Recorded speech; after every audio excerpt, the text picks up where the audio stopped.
วาเลนไทน์บ่เคยมีน้ำเขาจักเจือคิดมาแล้วก็เบื่อหัวใจตัวเองแท้นาขาดคนเคียงคู่ต้องอยู่คนเดียวเรื่อยมาบ่อยากโทษดินโทษฟ้าเพราะวาสนาเฮามัน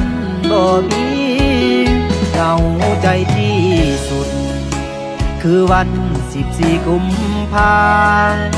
เป็นวันที่ใจปรารถนาอยากมีสาวมาส่งกุหลาบให้กันคงจะมีสุขที่สุดในคืนวันวานบอกหักแล้วส่งยิ้มให้กันหวังว่าเจ้านั้นคงบ่อายวันวาเลนไทน์ปีนี้ดอกไม้บ่เหงาขอบใจนำเด้อผู้สาวที่ช่วยแบ่งเบาความเหงาของหัวใจหากบ่มีเจ้าอ้ายนี้ก็เหงาเรื่อยไปขอเพียงเจ้าอยู่ข้างกายคอยส่งแห่งใจให้อ้ายแน่เด้อขอบใจเจ้าเด้อขอบใจเจ้าอีหลี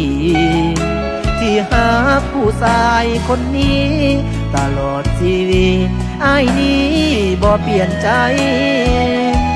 สิหาเพียงแต่เจ้าจนแก่เท่าดินฟ้ามาทลายขอบคุณขอบใจหลายๆวันวาเลนไทน์ให้เฮาได้หากัน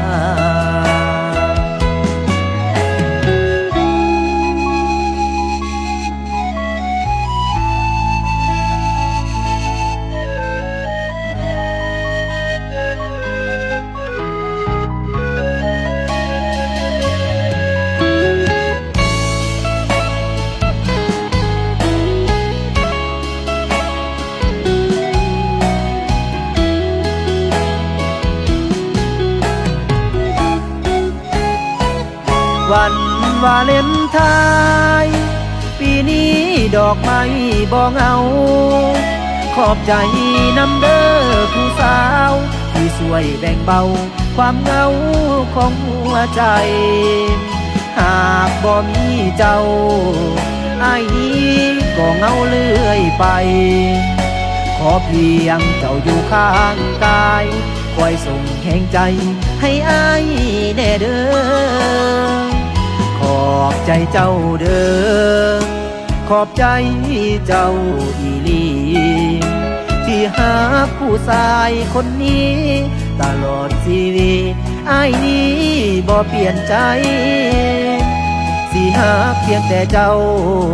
จนแก่เท่าดินฟ้ามาทลายขอบคุณขอบใจหลายๆวันวาเลนไทน์ให้เฮาได้